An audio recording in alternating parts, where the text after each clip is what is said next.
All right, welcome to Elk Shape YouTube channel. We are headed to my buddy Ryan Alltus' house. He lives in Coeur d'Alene, Idaho. We are gonna check out his crib, hopefully look at some of his animals and learn more about Ryan. He's probably not that well known, although he is, in my mind, one of the best elk hunters I've ever met. And I've met some good elk hunters. I've hunted with Larry D. Jones. He called a bull in for me in 2009. And he hunted with me in 2008. I've shared camp with Dan Evans, who everyone knows. Dan Evans has killed 40 plus elk with a bow, 25 plus bulls over 350. And I don't know what Ryan's done, but we're gonna find out and get to know him a little bit better. And then we're gonna sit down and do some Q&A questions with Ryan and have him help me answer your guys' questions for the Elk Shape Q&A segment that we've been doing. And I'm super excited about that.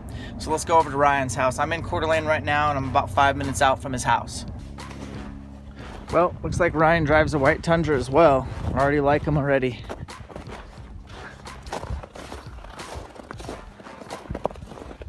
Got a little bit of snow in here, huh?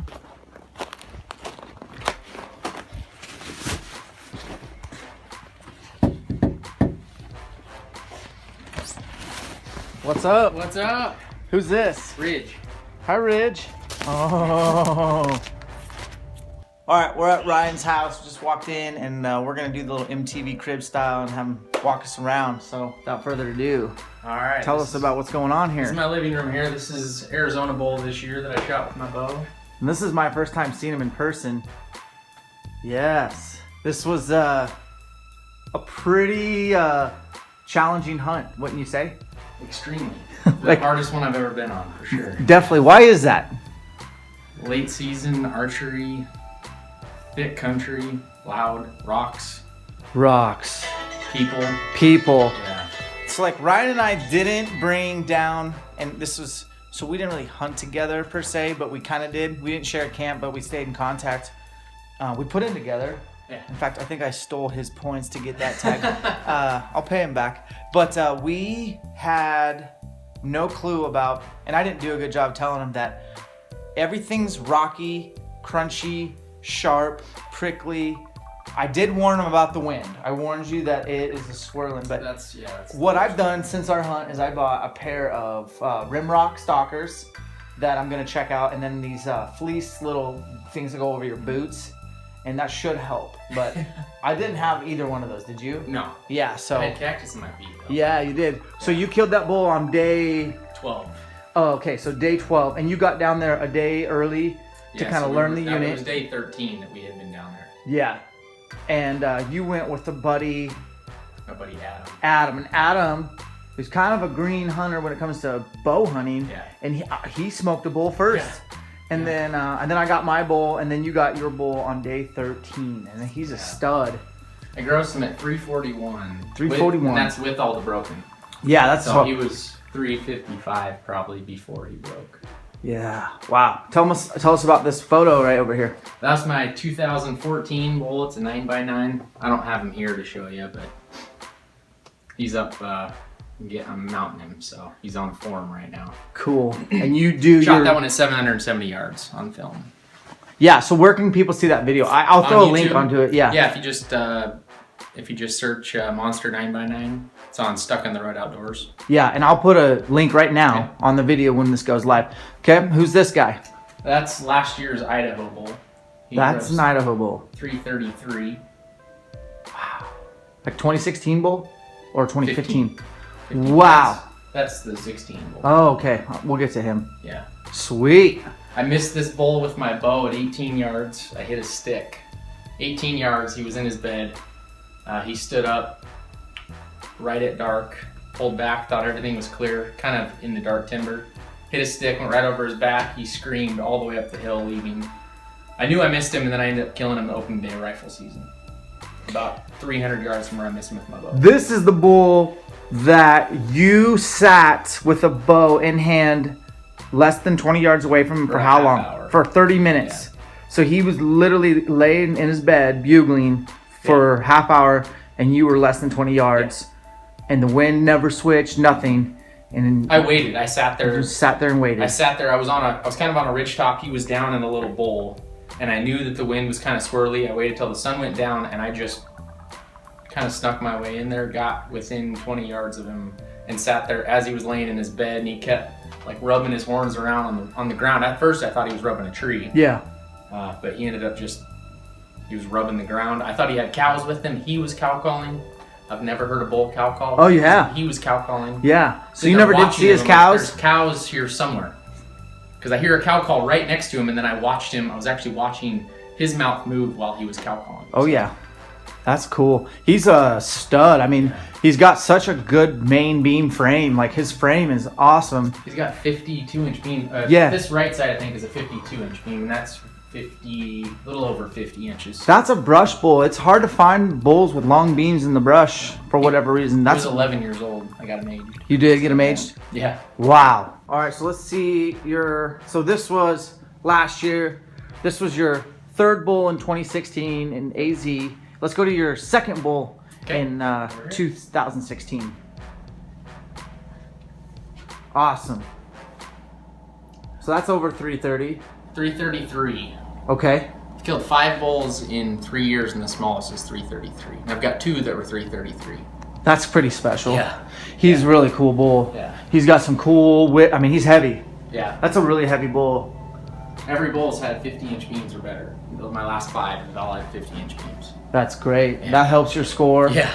You know, generally Idaho bulls don't have those frames of the width and all that, but that's pretty cool. So tell us the story on this bull. So I was on my motorcycle. I had been in this area. I had a trail camera in this area. I was in here the day prior, I think.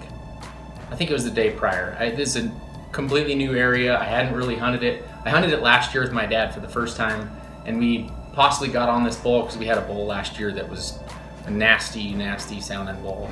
And I got in on him the day before, I think.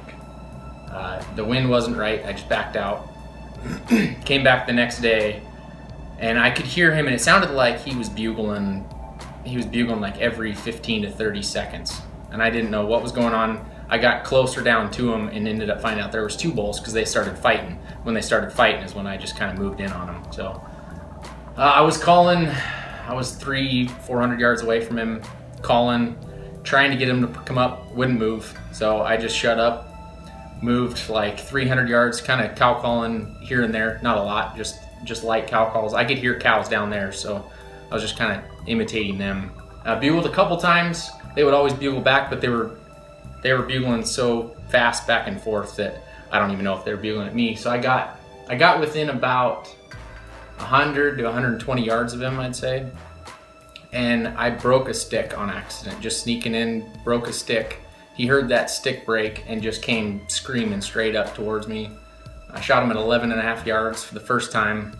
I took a front-on shot, which I've never in my life told people that I would ever take.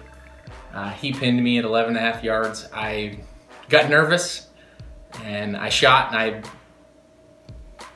it was a mistake, but he ended up giving me another shot at 30 yards. And I cow called 30 yards. He stopped broadside and put one right behind the shoulder at 30 yards and only went about 20 yards after that. So. Do you think he would have gone down with that first shot only?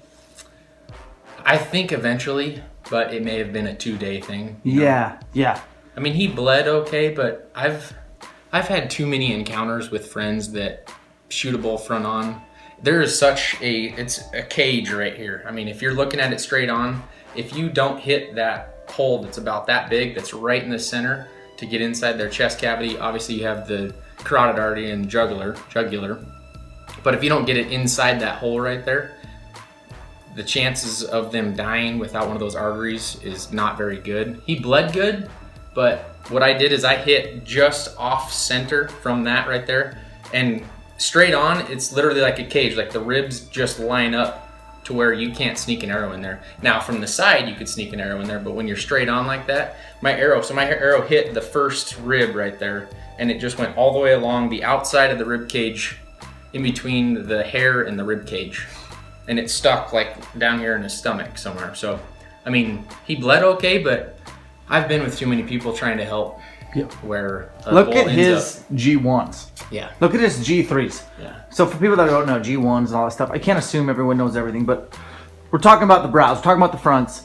I mean, this video is not doing it justice. I mean, you need to understand, like, if you were to fold those tips, they would go past his face if you fold those down. What are those, 20? I think this side was a little, this was 20 and a half. I think this one was 19. If you got fronts that are in the 20s, you're doing good. And then the third, what's the thirds? I don't remember. I have the score sheet around here somewhere. 16 plus. That's pretty sweet bull. I mean, yeah. I hate to say for Idaho. Idaho has awesome bulls. Yeah. It's about age class. Yeah. And it's tough to get old where you're hunting. That 7 to 10. There's a lot of wolves, a lot of bears, a lot of people. That's a special elk. And this guy had a completely mushroomed rifle slug in his shoulder.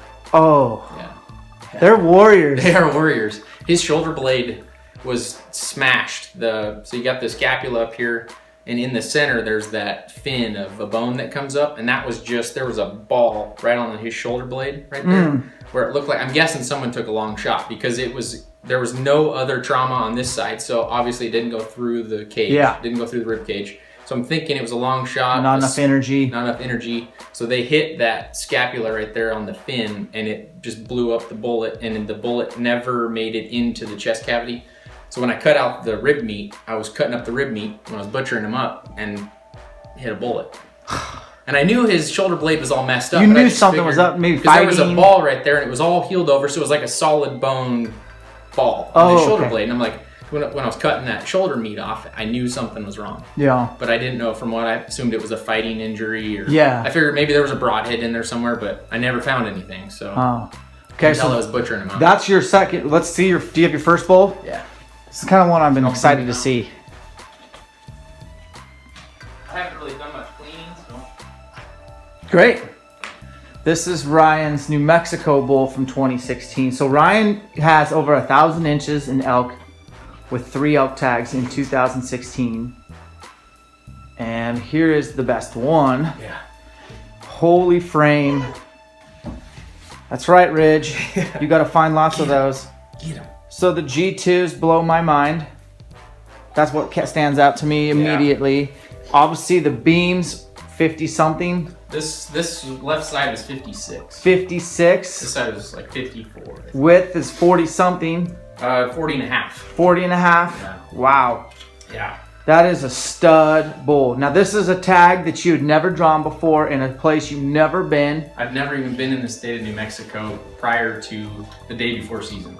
So you're telling me a guy like Ryan can go to Idaho, kill a 333 bull, go to New Mexico, never been there before, kill a 370 bull, and then go to Arizona into arguably one of the hardest archery elk tags to kill an elk and get a 355 bull that's broke off.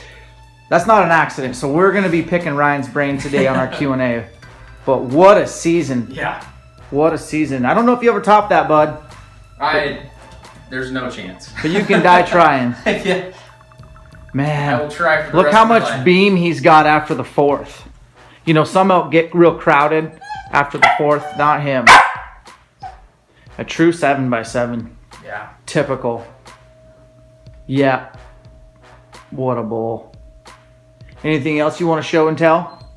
I got a bunch more out in the garage. Sure, let's go there. Okay. All right. Here's a pile of horns.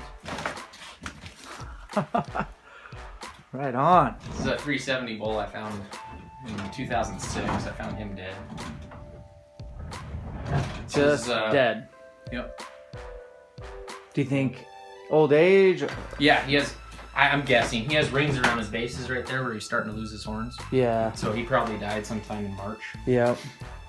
So this was my 2008 bull, that the 7x8 that was in the paper way back then. Oh yeah. Look at that funky mass on there. That bull's pretty much should be inside. I know, it was until this year. Okay. Holy crap. Could you imagine hearing those horns hit up against another bull? Just another great Idaho bull. Yeah, man. And I got my... These are all over the counter bulls. Yep. You too can hunt these out. Yeah. Yeah. Gross 305s, but he's so unique. Yeah. I like the unique bulls. Ryan doesn't sell sheds apparently. I sell the old ones. That's my sell pile. But you got a sell pile here.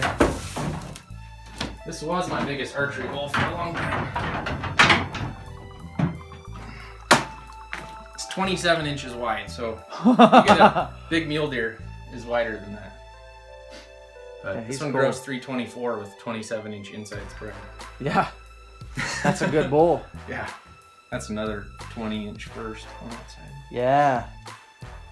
Look at this guy, man. He puts them down.